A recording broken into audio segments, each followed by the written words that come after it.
You're listening to the Monocle Daily, first broadcast on the 5th of November 2024 on Monocle Radio. It all comes down to today. We're in the US Capitol, where voting is well underway. Polling suggests one of the closest elections in American history. A special hour-long edition of the Monocle Daily, live from Washington, starts now.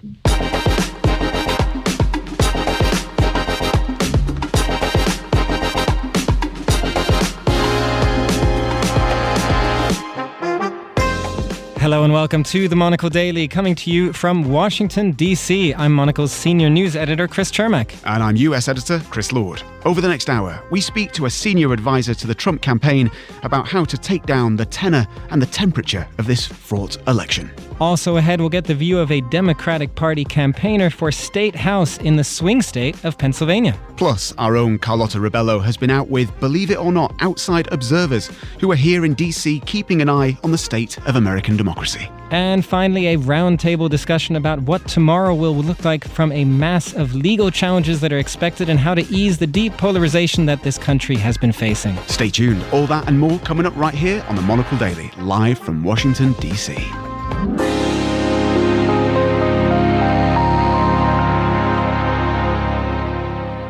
Back, nonetheless, in your old stomping ground. How is it to be back in D.C.? I have spent a number of elections here, Chris, and so it is quite striking to think back. I covered Barack Obama's campaign and John McCain's campaign way back in 2008, so this is something of a full circle, as I have said on air before, but it is quite a moment to come back, isn't it, Chris? I mean, you've been walking around the city, we've both been walking around the city.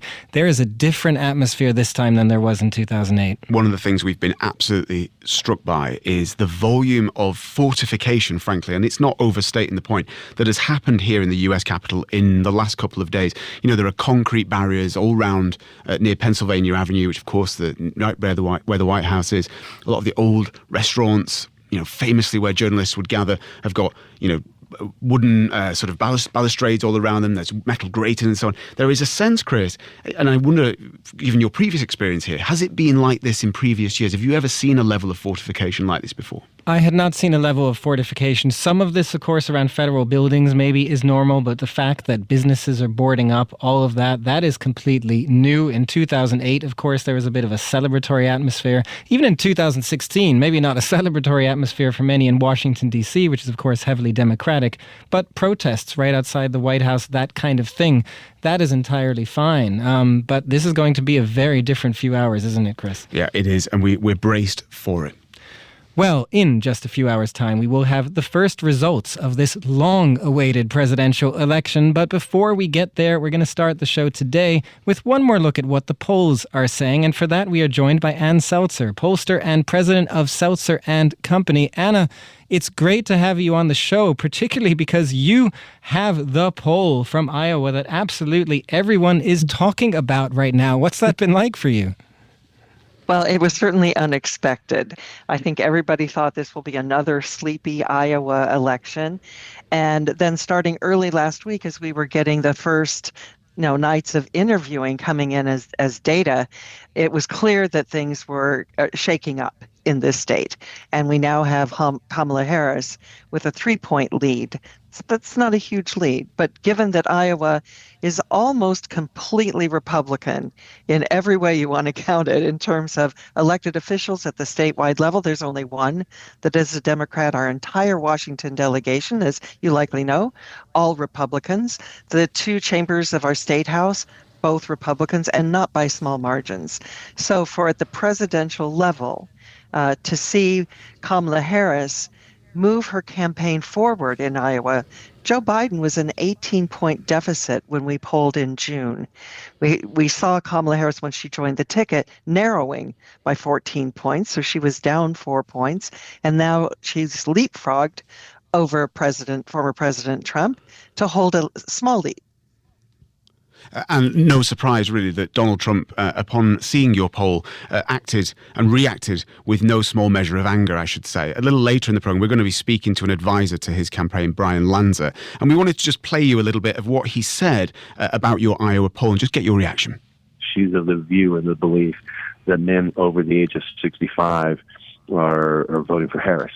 That's reflected in no poll in any state in the union. And so, we look at the data, we look at other pieces of data in there, and it just, listen, Anne's a good pollster. Out of 20 polls, she probably gets 19 right. This one just turned out to be wrong.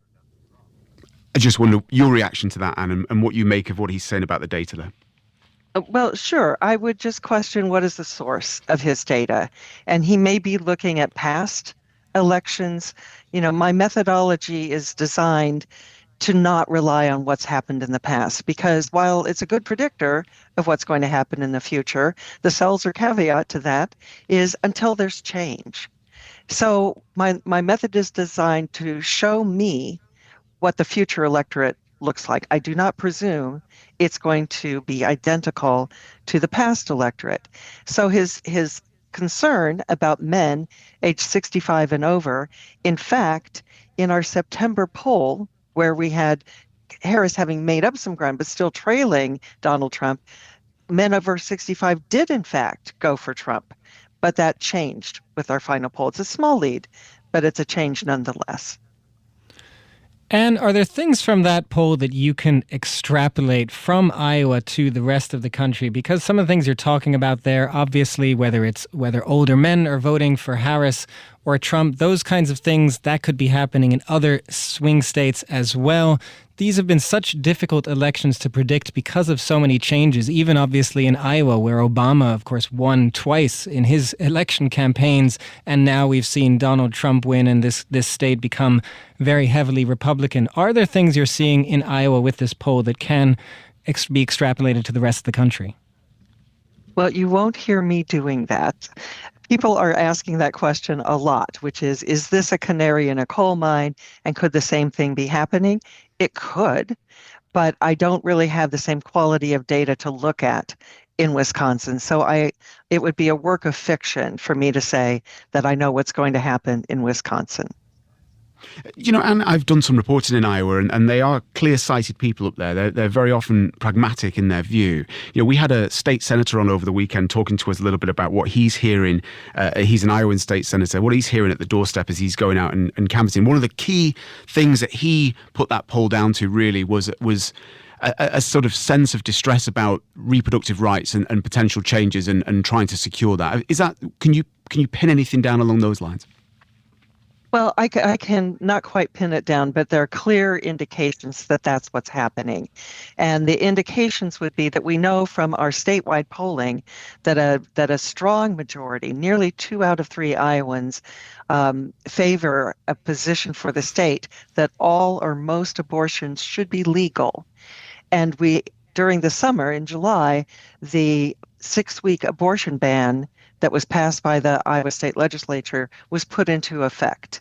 And so there's a change, remarkably, not just with Joe Biden leaving the ticket and Kamala Harris, but potentially it's in reaction to that 6-week ban as well. We know that a majority of all Iowans oppose the 6-week ban. So we have that part that seems to be a piece of it. Just finally, Anne, everyone around this country, frankly, is quite nervous heading into tonight, wondering what tonight will bring, wondering what the next few days will bring, the polarization of this country, some of the violence that might be expected. What is the mood like for you on the ground, and have you reflected any of that in your own polling? I don't have any of that in my own polling. Again, the anticipation going into our first night of interviewing is that we expected another sleepy Iowa, election forecast there, and that's not what we got. I can only rely on what I can observe. So just as an ordinary person, I would tell you that the lines to vote early at the county election office are quite long. Down the street, around the corner, down that street, around another corner, and down that street. So people are waiting in line for up to an hour, perhaps longer, to get in and cast an early vote. Of course, today is the day I voted. I went to my regular election place to vote, and it seemed to me busier than I normally see. So that is absolutely not scientific, but that's what I see.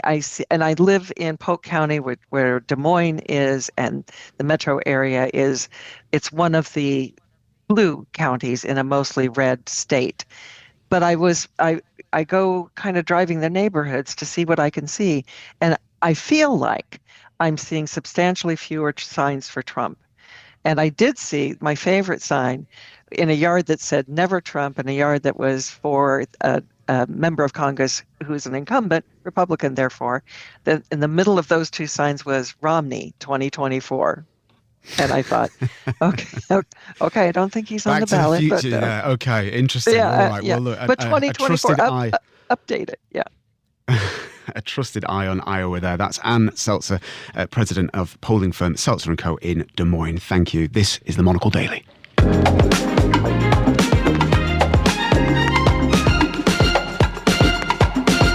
This is the Monocle Daily. I'm Chris Lord. We're broadcasting from just behind the White House, where there are wooden barricades up on the shop fronts of this historic neighbourhood. The US Capitol is braced for the potential of civil unrest. It comes at the end of a long and bruising campaign that has too often turned ugly, with both candidates calling each other a fascist and insults flying back and forth throughout. Now, Brian Lanza is a senior advisor to the Trump campaign. He was also part of the transition team when Donald Trump first took office in 2017. He's also a partner with international strategists at Mercury Partners. I began by asking Brian how, after an election in which his man has talked about the enemy within, the temperature in this country can be brought down. What I'd like to see is leaders in this country sort of acknowledging the election results. Remember, we have a faction of the Democratic Party that has failed to recognize George W. Bush's election win in 2000 and in 2004. We've got a significant amount of the population of the Democratic Party who we now learned years later that, Donald Trump won 2016, regardless of what the media had said with Russian interference and with these things. So what I would like to see is I'd like to see all sides come together, acknowledge the results, acknowledge that a fair and free election works for the American people, and move forward and unify. We've got a lot of challenges going on internationally. We've always risen in those challenges, but the challenge that's ahead of us is from within. The challenge from ahead of us is a culture that's decaying, that's deteriorating, that no longer thinks America is manifest destiny, that believes in collectivism. That won't get out of President Trump, and that is the cancer within. That is the enemy within, is the view that, we're not exceptional. We've always felt we've been exceptional from the inception of this country, and trying to have these European values instilled into us weakens this country. So what I'd like to see is a focus on both parties, looking at how to strengthen this country, not looking to weaken it. You know as well as I do that because of a lot of state laws, this is going to go beyond this evening. It's going to take some time to get those final results. And if there is no clear result by this evening, last time former President Trump claimed victory by 10 p.m. Is he going to do that again? Yeah, listen, I think first of all, when you read a book, you don't go to the last chapter to see what it looks like. You have to read all the chapters. So we have a long way to go before the polls close today. We've got several hours to go, and we'll assess it. But what we do know from the early data is that this election is very much swinging into President Trump's favor. What we know is the Democratic Party, early vote turnout, that Republicans have gained 20 points on that. We know that African-American turnout is low. We know that overall turnout is significantly low in a lot of these swing states. I mean, those are good things, and those are the things we need to move forward on and focus on. But I think sort of looking backwards at all these other things is a mistake. And just finally, Brian, I'm curious, you work with Mercury Partners, which works with clients all over the world who want to do business in America. Is the reality that your candidate has presented the image of a nation in decline? And I wonder, it's going to be hard to row back from that, isn't it? I mean, I appreciate he's going to come in and implement his economic position, if you like. But fundamentally, there is some image dressing needs to be done here in America. Even if he wins here, he's going to need to find a way back from that, isn't he? No, listen, what we saw in 2016, people had these same opinions that it's going to be very hard for President Trump to do these things because he's very critical of the system. He's very critical of politicians. And what we learned from that is that we had the most prosperous economic time in American history. So what you have is a businessman who understands business. And what do businessmen do? They go to fix the tough problems. What do politicians do? They run from the tough problems.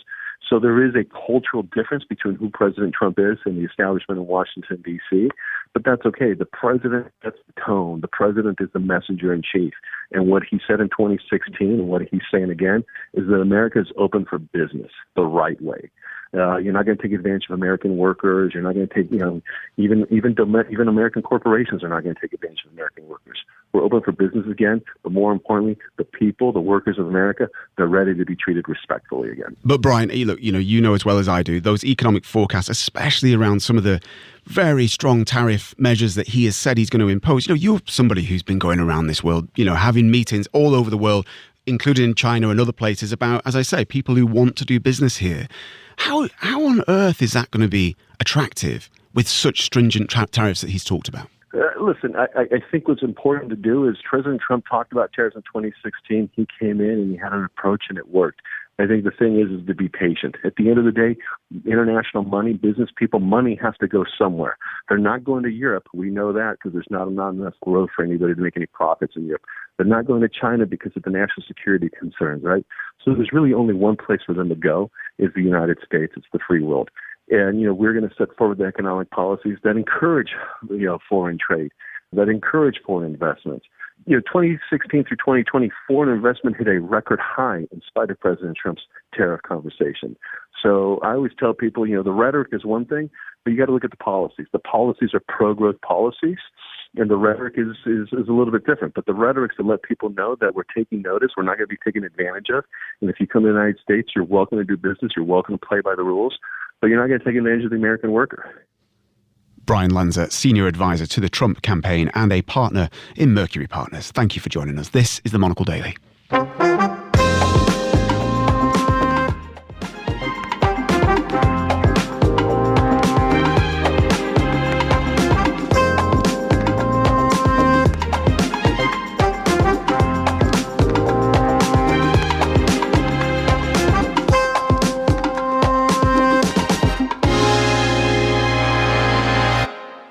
Now, for the view from the Democratic side, we're going to head to Pennsylvania, the key swing state in this race, and we're going to head to one of the swingiest counties in the state, Lehigh Valley.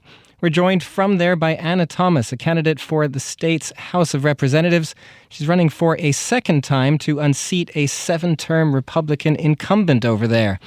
Now, Anna, it's great to have you on the show. We doorstepped together in person 2 years ago. I joined you a little bit to get a sense of what the campaign trail was like. That time was congressional races only, of course. It was a midterms. What's different for you this time around in a presidential cycle?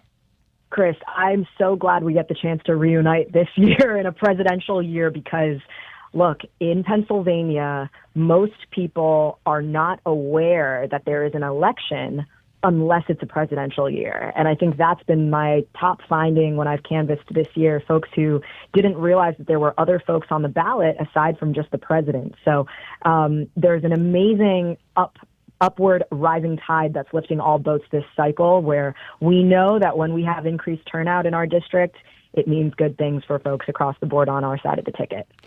And Anna, what has it been like for you also to have to pivot when you talk about sort of the trickle-down effect, pivoting from Joe Biden to Kamala Harris? It's been, frankly, in that sense, something of a chaotic year for the Democrats. What has that been like for you on the ground? I think that I'm in a fortunate spot where, because I'm myself a candidate for state house, I'm not usually asked to be held accountable or asked to explain some of those choices or any of those larger things that happen above me at the federal level. What I will say is that I instantly could feel the increase of energy when that top of the ticket change happened earlier this year. And I'm very grateful that there has been this increased mobilization on our side of the ticket where folks are getting out and organizing at a level that I haven't seen since Obama ran when I was in middle school. So I'm really grateful that folks are doing this and that this year we're part of a larger effort in making history together. And Anna, the way you were talking at the beginning about people, not necessarily knowing what's happening when you're not in a presidential cycle, tell us more about these congressional races and yours specifically. I'm curious about kind of this difference, because there really could be a swing in so many different directions in this election, right? There's predictions that, if Trump would win the White House, then maybe Congress falls to the Democrats, the Senate and the House could flip. Are you saying that same kind of thing at the state level? Are people telling you almost that, I'm going to vote for this guy at the top of the ticket, but I'll vote for you guys at the bottom of the ticket? Here's the problem, is the fact that you've got these issues that are so important to folks that they might not have the awareness or understanding that some of those issues are actually connected to roles that might be more local to them, right? Down ballot. Now you've got abortion and the ability to protect reproductive freedom, which falls into the state's hands now. I'm really thinking you've got these hyper-polarizing national races, but then at the local level, you still have the opportunity to connect with them on a person-to-person level and have those face-to-face conversations like the kind you and I had when we went door to door together. So I feel very grateful every time I've got someone who maybe they're going to vote for former President Trump at the top of the ticket, but then they know that I've personally visited them at their door and they are going to see good things from me representing them at the state level. And speaking of that closeness, Anna, finally, it's interesting that you talk about, of course, abortion, women's rights being a key issue for Democrats. The other issue that certainly the world is watching when it comes to this election is the role of democracy, whether we will still have a democracy, frankly, and sort of the sanctity of elections in the United States. Is that a topic for you down there at your level, kind of when you speak to people? Is it something that Democrats care about? And also, on that point, I mean, if this is close, if Donald Trump does end up winning or claiming victory in the next few days, what kind of worry is that for you? What kind of worry will that be for Democrats? Might they go out and frankly, is there a fear of violence from the Democratic side as well if this election doesn't go their way, given just how high the passions are running right now? Yeah. Well, I can say very clearly, to respond to that last question, no, I don't think that we are at risk of Democrats, doing anything of the sort or causing anything the likes of January 6th, no matter what ends up happening after all this is over. But if I may, I actually want to address the vantage point of the democracy and how important it is that, to the spirit of your question, democracy is on the line this November. My opponent is someone who's served now, as you mentioned, for 7 terms. And while he was in office in 2020, my opponent signed an amicus brief to overturn the results of the 2020 election. So a true election denier and extremist who is holding an office, it's disqualifying the way that these folks are, denying the democratic process, even in elections that got them reelected, right? So this is an issue. I appreciate that you're asking about what it's like for Democrats, but if I can expand this outwardly, democracy and the stakes of this election and making sure that we keep a democracy is something that not just Democrats care about. Republicans care about it. Independents care about it. Democrats care about it. And it's an incredible thing that we all get a chance to defend it this November with our votes. Anna Thomas, thank you very much for joining us from the campaign trail in Pennsylvania. This is the Monocle Daily.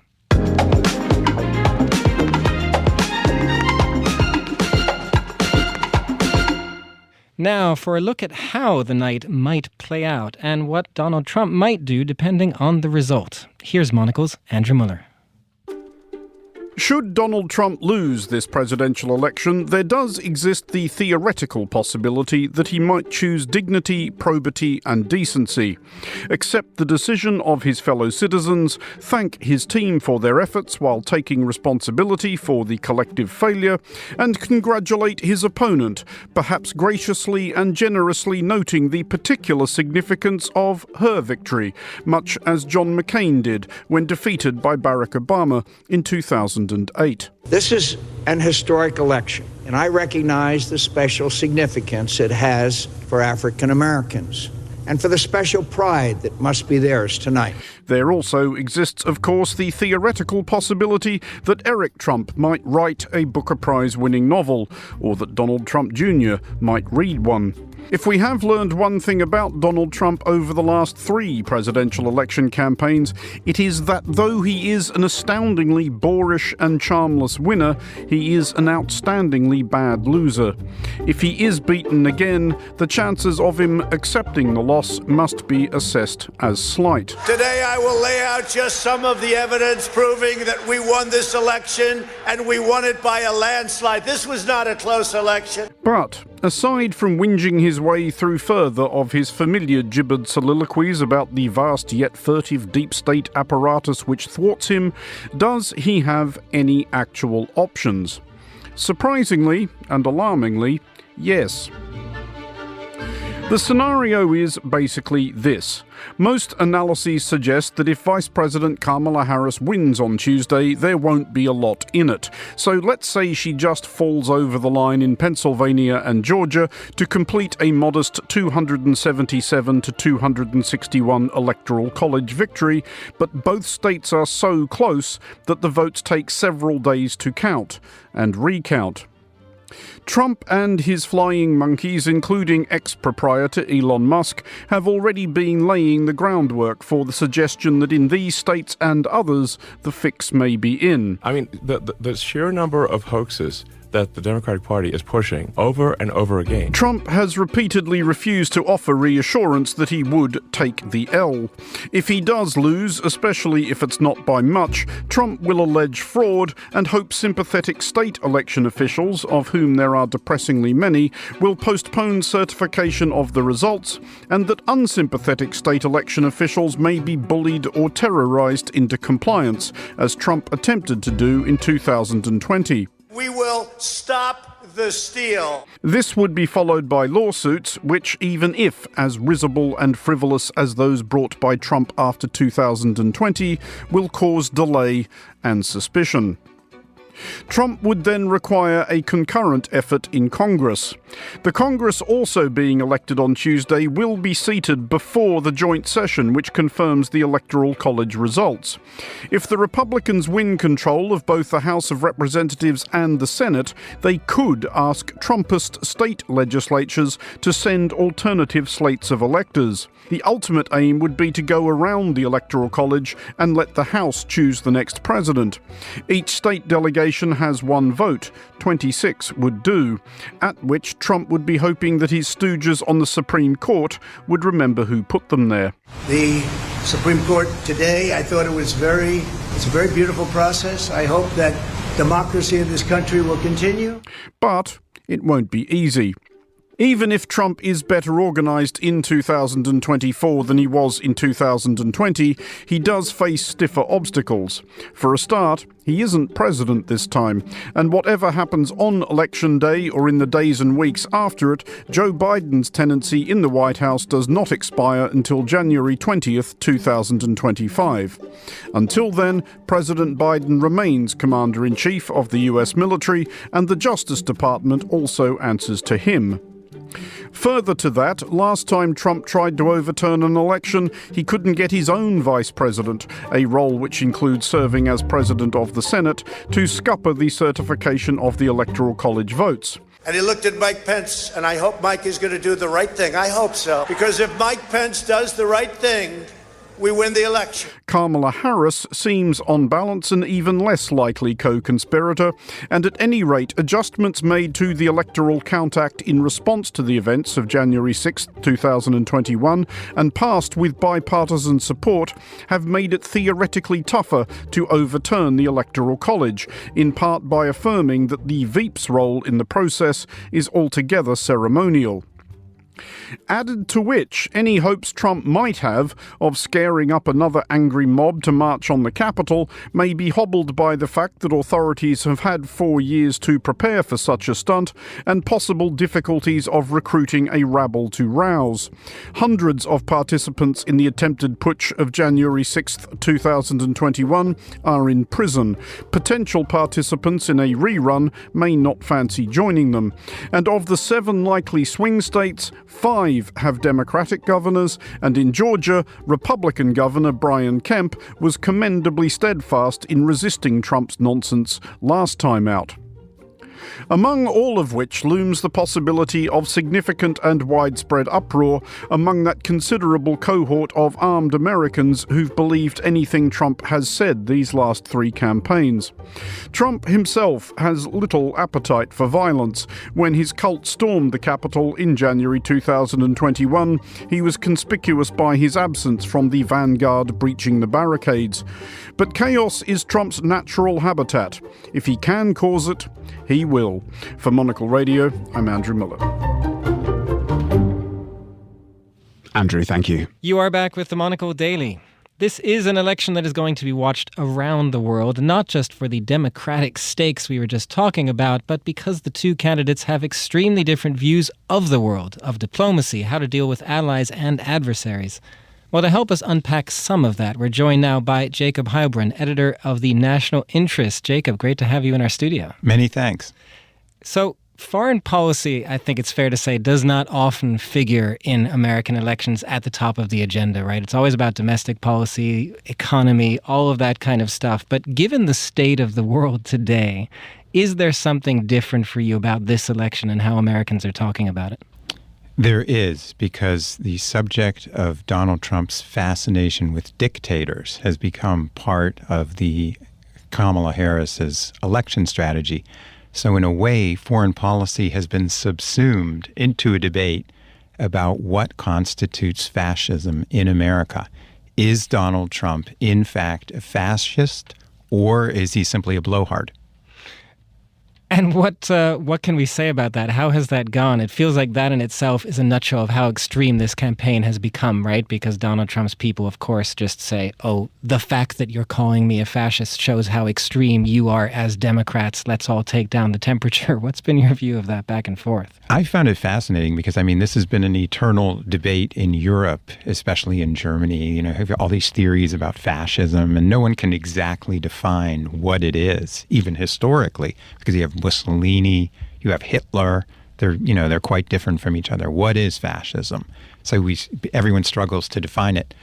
Harris didn't call Trump a fascist. She simply said that she wouldn't dispute the characterizations, or she agreed that he was a fascist. Tim Walz has come out more strongly. A lot of Democrats, it's become a weapon against Trump, and he, of course, promptly said that he's the opposite of a fascist and called Harris the true fascist. Jacob, I just want to pick up on that idea because, one of the roots, if you like, of Trump's success, if you like, one of the things that plays very well with voters here is that he's tapped into an exhaustion that has taken root among some people here in America, amongst many voters, with this idea of America running the world.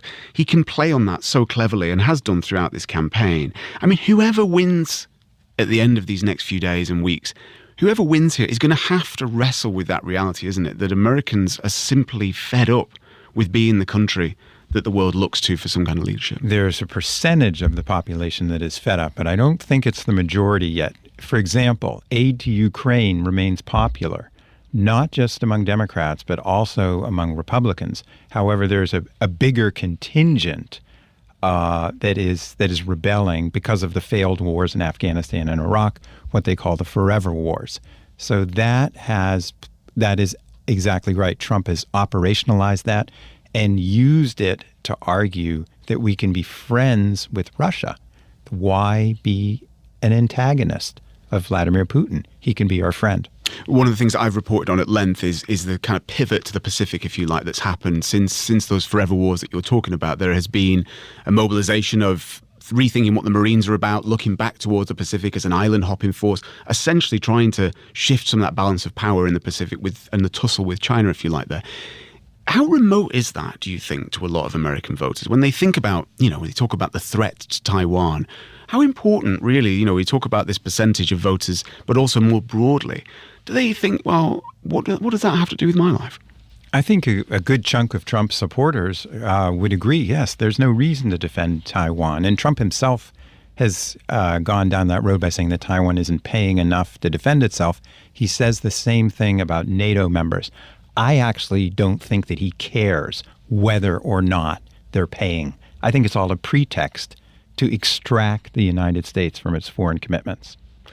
Jacob, you talked about the Asia-Pacific there. You talked a little about Ukraine and the support for that. The other conflict is the Middle East, which is something that's been going on, obviously, for quite a few months now. And when it comes to that one in particular, I do wonder if it represents a little bit of a loss of influence of the United States. They haven't really been able to control very well what's happening in the Middle East, and this maybe goes to one of Donald Trump's points as well, right? He would like to characterize American foreign policy as weak.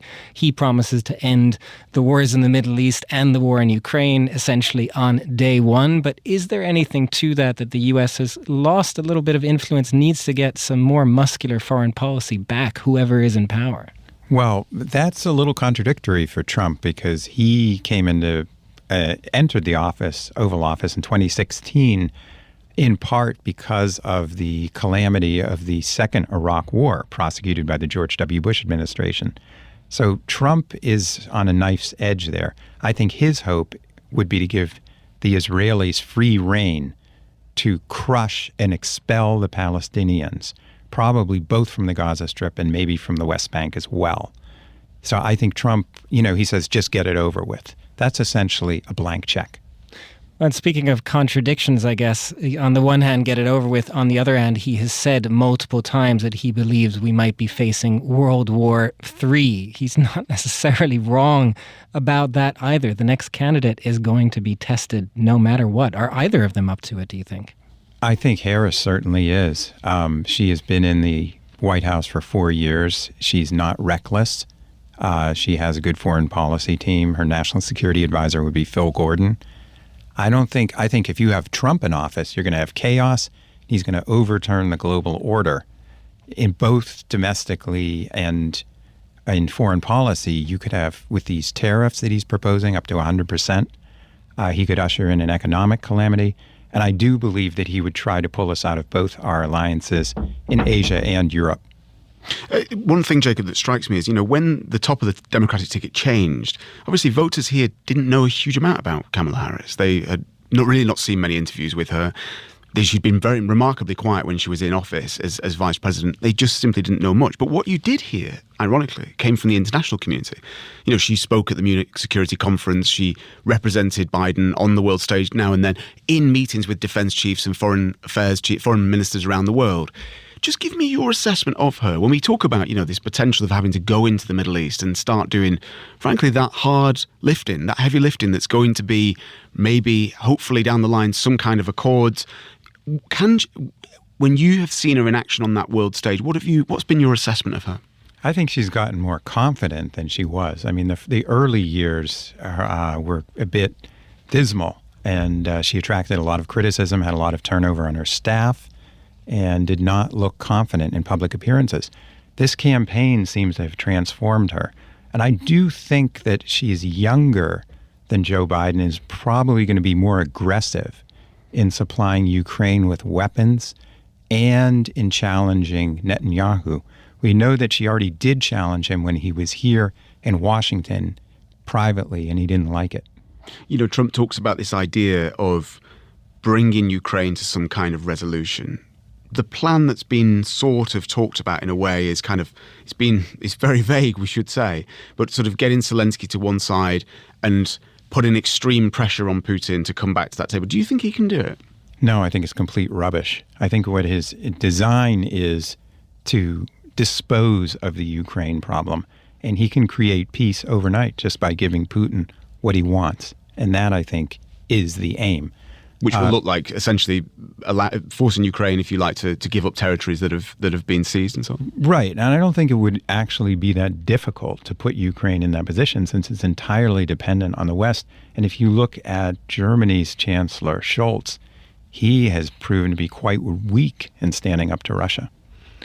Just finally then, Jacob, if you look at the traditional foreign policy community in the United States, also the conservative foreign policy community, when you talk about the way that Trump is going to react if he were to get back into office, how does the traditional foreign policy community try to rein him in, influence him? You mentioned Kamala Harris and her transition team. Is there a way to maybe influence Donald Trump's transition team, or are all bets off the table given this is going to be his second term and he's going to be pretty unapologetic about everything?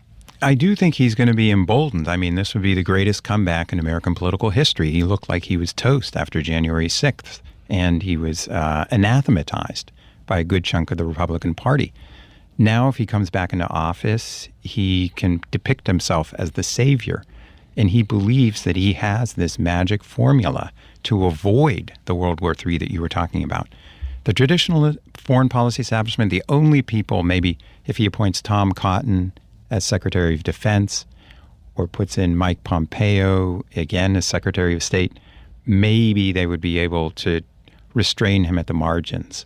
But I do think you're talking about people like Richard Grenell would be in more important positions this time. I think they would cater to his base instincts. Jacob Heiborn, editor of the National Interest, thank you very much for joining us on the Monocle Daily. Thank you.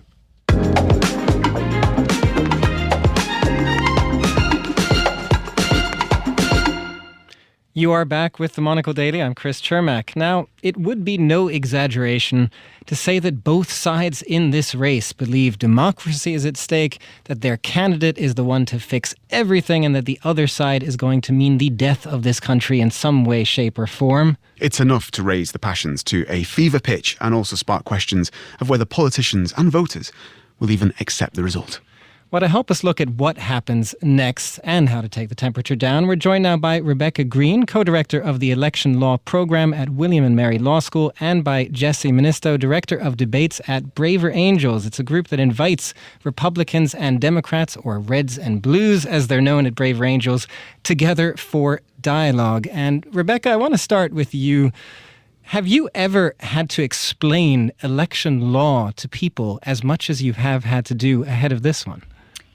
So, I mean, we've had quite a run here when it comes to election litigation, starting with Bush versus Gore, where the national attention was really turned on election law, and since then there's been an increased volume of election litigation, spiked, of course, in 2020, and then we've seen quite a lot, obviously, leading up to this election as well. So it has been quite a ride. And Jesse, a big part of what you're doing is trying to bring both sides together, if you like, for that kind of bipartisan dialogue, to get them talking again. We hear so much about polarization, and sometimes I feel it can get a little bit, it can become a kind of echo, if you like. I just wonder your take, the temperature out there right now. How bad does it feel? Does it feel even more sort of elevated, that temperature, than 2020? Yeah, I would say that it does. This is the greatest challenge that we have faced at Braver Angels since we were founded in the wake of the 2016 election. Our members who are committed to this, we're talking about how this is affecting us, even as people committed to this depolarizing. The emotions are high. People have fear. The fate of the country feels like it's on the line today to both sides. And so how do we talk to each other? We all know what we feel about Harris and Trump, but it's our feelings about each other that we really spend the time worrying about. Rebecca, part of the reason for that high temperature is that we've kind of changed on this question almost of, what the result is going to look like, how this election night is going to be. There's a lot of nervousness out there. Perhaps you can walk us through from your perspective what you expect tonight to be like. You were talking about the election litigation and all of that's going to be happening as well. Yeah, so we'll see results unfold slowly over the evening, and it's very likely that we won't know the outcome tonight. That's because states like Pennsylvania do not pre-process absentee ballots, meaning that they will need to be processed to determine which ones are eligible to be counted, which is a lengthy process. And so if the election is close, in these states or nationally, it could be sort of a long time before we know, days possibly, or even weeks. And so I think it's important to sort of keep that in mind as we head into the evening, that we won't likely know a result by the end of the evening. Rebecca, one of the things that we were just broadcasting in Atlanta, Georgia for a few days before we came up here to DC, one of the things that I was amazed to read was the amount of money that's been spent in Georgia this year, frankly, to shore up polling stations. To not only in a kind of security sense, so there are more guards than ever. Yeah. There's also panic buttons now inside those spaces, but also to essentially improve the infrastructure around the whole process of collecting the vote. That's quite extraordinary, isn't it? I mean, I just wonder, do you feel enough has been done in the country to head off some of those, what I'm sad to say, maybe is even inevitable concerns that will be raised in the immediate aftermath by some people in this country about the process? Yeah, so we've had a very extraordinary threat environment where election officials have been the targets of threats of harm and violence, and that is extraordinary. That's not how things usually roll here in the United States. In 2022, I was an observer for the Carter Center in Fulton County in Georgia, and friends and family were telling me, are you scared? Is it going to be frightening? And I will tell you, my experience in 2022 was that it was like watching paint dry. It was as we toured around to different polling places, it was pretty boring, not much going on, and I really expect that to be the norm today. In other words, it's very easy to sit back in your armchair and issue threats.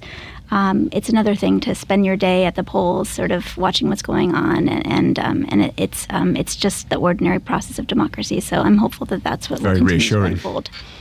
Jesse, what has that been like for you in your work? I know that the founder of Braver Angels, Bill Doherty, wrote a column just ahead of the elections, basically telling all sides, do accept the results. Don't get too angry if your side loses. That's part of what democracy is about. We need to accept results in this country. Have you been surprised that we've had to have that kind of conversation so much, also among your members? I haven't really been surprised. Just we have the conflict entrepreneurs. We have the heightened rhetoric from well-meaning people who are just fearful. We had members come together and leaders come together talking about just the role of fear that even the leaders are feeling. But the fact is, as Bill Doherty said in that piece that he wrote, this is not going to be the end of the world. The apocalyptic rhetoric is only making all of us more miserable. I'm going to a bar tonight. We actually picked the only Trump-supporting bar in D.C. because we're in D.C., such a blue city. A mixed group of Braver Angels, 2 Reds, 2 Blues. We're going to go hang out and watch the results come in, and that just makes me feel hopeful that this group is already staying friends and going to watch this together. Jesse, one of the narratives that gets played is that the idea that media in this country has helped to stoke up this polarization that we've been talking about. Now, I was at the DNC in August, and Pete Buttigieg, Transport Secretary in the cabinet, came out and said, "I'm Pete Buttigieg. You may remember me from Fox News." There's been this effort to frankly try and cross the lines of getting more Democrats to appear on traditionally conservative news outlets. Is that working, I wonder? I spoke to Brett Baer recently, who does that program that essentially brings both sides of the House together on one piece of legislation and shows how they're talking. I mean, is the media turned on to this idea of kind of lowering the temperature of polarization, or actually are they, as ever, stoking things? That's a great question. From my perspective, I don't have data on it, but I know that those people who come to our Braver Angels events see those things, remark on those things, feel better about those things. And it's always going to be the case. Whatever bleeds, it leads. So I don't know that that's going to ever stop being the way that the mainstream media, or even worse than that, not the mainstream media, any media that needs clicks is going to keep doing that. But I do see people responding to that. When a Democrat appears on Fox or vice versa, people appreciate it positively. They respond positively. Yeah, well, I mean, some people will complain that they're betraying. I guess I've met those people, but they're not the norm. They're sometimes the loudest, but the people who show up at our programming appreciate it. Rebecca, if we look to after this election, I think one of the things that was interesting about 2020. You can talk about perceptions of who won or lost, but as all of this went through the courts, right, there were judges involved who basically struck down most of or pretty much all of the challenges to the election. Do we expect that to be at all different this time around? Either the nature, I guess, of the challenges, given that there will be an army of lawyers out there trying to unpick every little thing in this election, or for that matter, do you see any signs from judges, whether they were appointed recently or not, that might be more susceptible to challenges to the election? So it's all going to be a numbers game. The election results where they are close will be challenged. And that has been true in the United States for a very long time. There's nothing different about that. And so there are laws in every state that either require recounts when the elections are close, or they allow people to contest the results if they feel there was an irregularity or fraud or a problem. And every state court knows how to handle that litigation. There's been a lot of that kind of litigation in the history of this country. It will not be anything new, and I expect it will proceed in a very orderly way where it comes up again, especially in places where the election is close. Just quickly, do people trust that, though, at this point? What other option do we have is sort of how I see it. Rebecca Green and Jesse Minister, thank you very much for joining us. This is the Monocle Daily.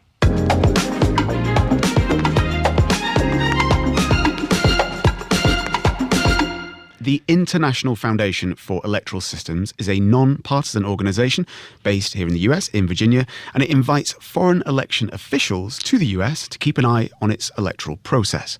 I'm very pleased to say, running into the building, Carlotta Rebello, you've been out on the road with them just this morning. Just give us a sense, these are foreign observers, what are they doing? What have you seen this morning? It's been amazing. So they bring together, at least for this election, over 500 people from all parts of the world. We were distributed in different groups. So I was with the Southeast Asian cohort. I was with people from Sri Lanka, from Indonesia, from Timor-Leste as well. And then we had 2 people in our group as well from Trinidad and Tobago.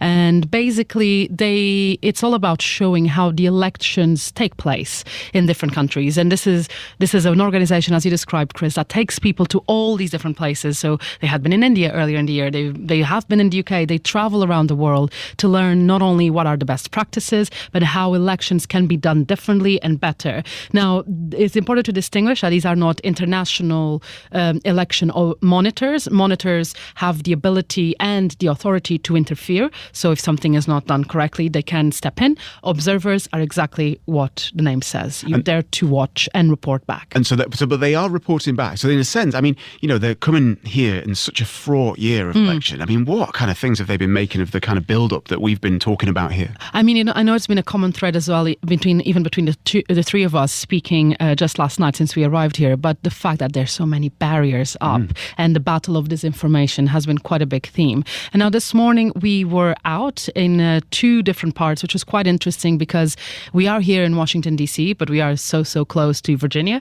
And the way the electoral boards on both locations runs is quite different. So I started my morning at the 4th Ward here in D.C., just 15-20 minutes down the road from where we are right now, at a elementary school where that was turned into a polling station, and there they explain how it all works, how they have same-day voter registration for people who weren't able to register on the day, how you can also drop in your mail-in ballot, because in Washington, D.C., everyone by default gets a mail-in ballot. So part of the process in polling stations is also to ensure no one is doubling up.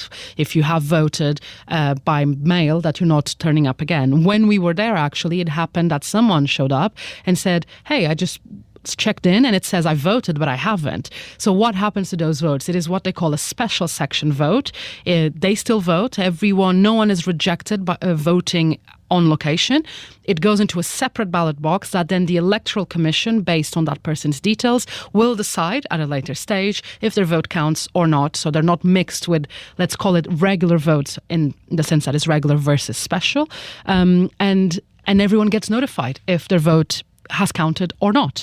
And then we went off to Fairfax County in Virginia, where in DC they use a mix of electronic and paper ballots. In Virginia is all paper, unless you have a disability where you need an electronic aid that prints off a ballot at the end based on the electronic assistance, and it's still cast as a paper ballot. And I was really curious not only about the turnout, but how the day has been shaped up for these volunteers and these election officials. And I was there and I met up with David Olson. He's the Chief Electoral Officer for Fairfax County. Let's hear a bit of what he had to say. I asked him about the mood. We're definitely seeing more turnout than we have before, but we're very happy with it because we always want people to vote. And tell me, as a chief election officer, what is the main goal you have for today? Is to get people through those doors and voting? Absolutely, and stress-free and trouble-free as possible. And how does that engagement look like? We try and make it a point that everybody votes. And can I ask you about where we are standing? So when we arrived, you mentioned the line that we cannot cross because it is a sanitized zone. Is that what you call it? Yes, basically what it is, it's a 40-foot circle drawn from the entrance to the polls that press or media or any political party cannot operate or have activities in. And this is to ensure that people are not bothered or influenced when they're voting? Hopefully, yes. Carlotta, I think what's so interesting about that clip and what you've been talking about in general is kind of how normal an election day is, right? At this point, it's just people voting. The U.S. has all these systems in place to avoid fraud, to avoid people voting twice, everything you were talking about there. And yet we are in this environment where America's so-called advanced democracy is somewhat in question. I mean, was that a topic at all for these foreign election officials? When we were talking, there was a 40-minute bus ride there and back. So when we were talking amongst ourselves on the bus, it was interesting to precisely talk about it. In one of the polling stations, we were told how the volunteers there, they don't have to display which party they're affiliated with. They only declare it so that the Electoral Commission ensures there's a fair amount of people from all sides there volunteering, but the public will have no idea. And the conversation, so there are people there volunteering, helping out from both sides, from all sides of the political spectrum, and you would have no idea. Like the level of professionalism at these polling stations was so great. And we kept thinking about that. There are people here from both sides who are able to engage in, this process, that are proud. Like David Olson, who I spoke to, he has done 12 elections as, a volunteer for Fairfax County. That's incredible. Someone who really believes in the electoral process and ensuring things happen properly. And I wanted to add, there was a really interesting difference between DC and Virginia, and it is how they cater to the individual community. So in the Fourth Ward, you had everything in English and in Spanish. When we went to Fairfax County, you had English, Spanish, and then Vietnamese and Thai as well, and Korean, Vietnamese and Korean, because it is to reflect the community, a community of about 3,000 people, super diverse, and everything from the ballot itself to all the official election documents on that specific area were in all the languages. And I just think that's, at the end of the day, when a conversation about immigration in the United States come up, it should be about that. Citizens who have the right to vote, who are proud of their heritage, but at the end of the day are Americans. And it was incredible to be with a group where no one was American other than our chaperone taking us around from IFES, who were so proud of witnessing the process, and to hear people from Sri Lanka and Indonesia compare best practices. There were also, not in my group, but in the main session we had this morning, some election officials from Ukraine, because Ukraine has had their elections on pause ever since the war. So what is that process going to look like when they resume eventually? So it really, I think, if I could, step away from the editorial hat and put an opinion hat on for a half second, I feel like everyone who mainly on the Trump side has doubts about the electoral process, contact IFES and tag along, because they are so professional at explaining exactly how things work and would dispel a lot of the misinformation that sometimes can be found out there. And do you feel at all that these countries will take lessons back to their own countries, or did you feel like they looked at some of this and said, we have some lessons for you here? I think more the former, actually, because we were getting we were told that we couldn't take pictures, right? Because it's a polling station, and unless authorized. And the only things they asked to take photos was of the official materials and the machines. You're like, let's see if we can get these back there. So I think there's lessons to be learned on both sides. But it was a great morning in seeing how, democracy works. Seeing how democracy works, that's what this is all about for us here at Monocle Radio as well. Carlotta Ribello, Monocle's senior foreign correspondent, thank you so much for joining us straight from the polls. And that's all for this special bumper edition of the Monocle Daily live from Washington, D.C. A big thanks to all our guests. Today's show was produced by Carlotta Ribello. Our sound engineers were Sam Impey here in D.C. and Elliot Greenfield back in London. The Monocle Daily is back at the same time tomorrow as we continue to broadcast from the US on the results whenever we may have them. You can follow our coverage by subscribing to the podcast. I'm Chris Chermak. And I'm Chris Lord. Goodbye and thanks for listening.